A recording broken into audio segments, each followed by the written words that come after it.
Si tu idea es comprarte un coche eléctrico para viajar con él, pues no. Evidentemente no es lo mismo viajar con uno que viajar con otro y depende de varios factores. Uno de ellos es desde luego la autonomía. Hay coches que dan una autonomía mayor y otros coches que dan una autonomía menor. Para viajar, por supuesto, será mejor cuanto mayor sea la autonomía, pero también hay que tener en cuenta el rendimiento de su sistema de carga, que es el que va a determinar a fin de cuentas cuánto tiempo vamos a tener que estar enchufados a un cargador para recuperar más o menos autonomía. Vamos a ir viendo todo esto con profundidad para los que menos sepan de coches eléctricos y te voy a contar cuál es a día de hoy el mejor coche eléctrico para poder viajar en base, evidentemente, a estos criterios. Luego habría otros muchísimos, que sea un coche más cómodo, menos cómodo, que sea un coche más ruidoso, más silencioso, más equipado, menos equipado, en fin, millones de factores, pero te voy a hablar específicamente de estos factores. Y te cuento lo primero, y es que ni siquiera yo me esperaba que este fuera el mejor coche eléctrico para viajar.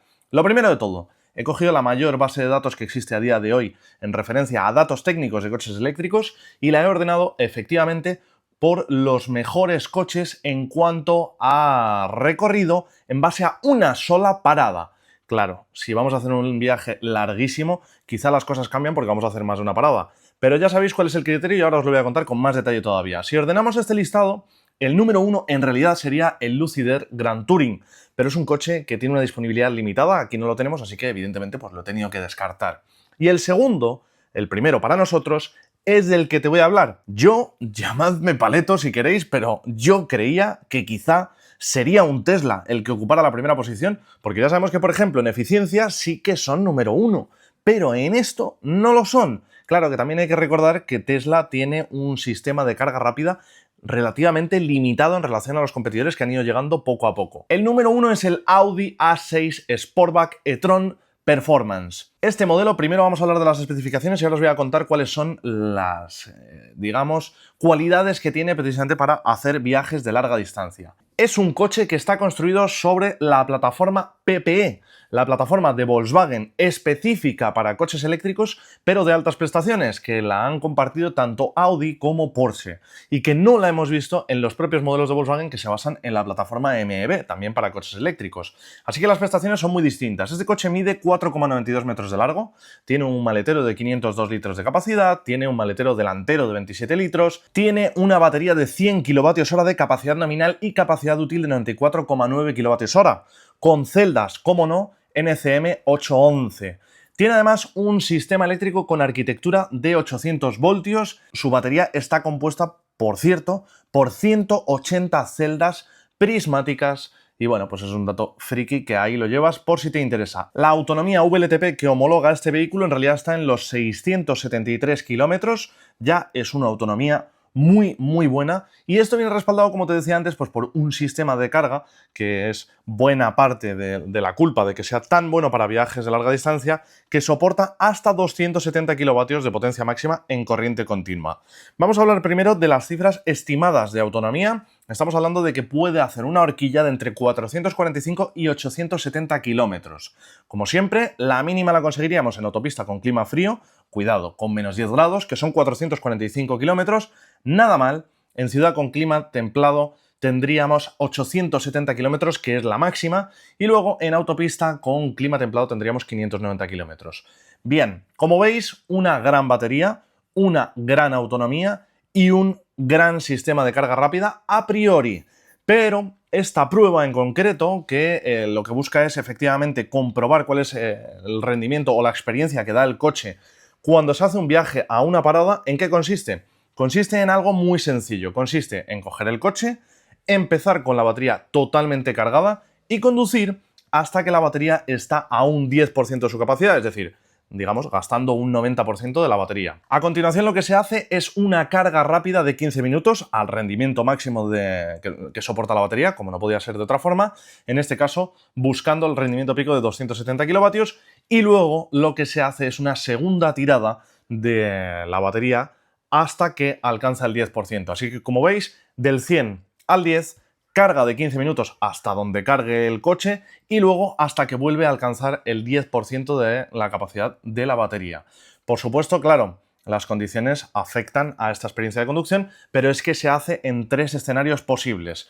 En el más adecuado, digamos, con clima templado, tendríamos 530 kilómetros en una primera tirada, es decir, del 100% de batería al 10% restante, 15 minutos de carga y se hacen otros 338 kilómetros hasta que se llega a ese 10% de batería nuevamente. Es decir, en una sola parada, 868 kilómetros de una tirada que a mí me parece una barbaridad. Con las condiciones típicas, ya no estamos hablando de clima templado y todo a favor, con las condiciones típicas, en una sola parada es capaz de hacer 747 kilómetros de autonomía. La primera tirada del 100 al 10% haciendo 457 kilómetros, 15 minutos a recargar y otros 291 kilómetros. Y ojo, porque si te pilla en invierno con las peores condiciones posibles, las cifras son también impresionantes para este coche eléctrico. 656 kilómetros en una sola parada. En este caso hoy estamos hablando de nuevo, insisto, de hacerlo a menos 10 grados, que no es lo habitual para nosotros. Tendríamos 401 kilómetros en la primera tirada del 100 al 10%, esa recarga de 15 minutos, y otros 255 kilómetros. Como veis, tiradas larguísimas de conducción, algo que realmente el común de los mortales no necesitamos en absoluto, pero bueno, al fin y al cabo son pruebas, entre comillas, extremas o con cifras muy locas que nos ayudan a hacernos una referencia a, bueno, los que queramos simplemente conocer cuáles son los mejores coches eléctricos para viajar o en términos de eficiencia o en cualquier término, y que por supuesto pues también habrá gente que lo exprima. Yo personalmente no voy a ser el que lo haga. Pero es que este coche eléctrico, el Audi A6 Sportback e-tron Performance, por cierto, en el rendimiento de carga en un uso real, como os decía antes, llega hasta los 270 kilovatios de potencia máxima. Pero es que en una carga del 0 al 100% mantiene un rendimiento medio de 200 kilovatios. Y es que hace poco os lo contaba en la prueba que hice del Volkswagen ID7 Tourer, y es que es verdad que en los eléctricos más top del grupo Volkswagen, lo cierto es que se está haciendo un trabajo muy bueno, tanto en términos de eficiencia, como en términos de autonomía, como también en términos del sistema de carga rápida. Las cosas como son, lo están haciendo francamente bien. Ahora también es verdad que son coches exageradamente caros.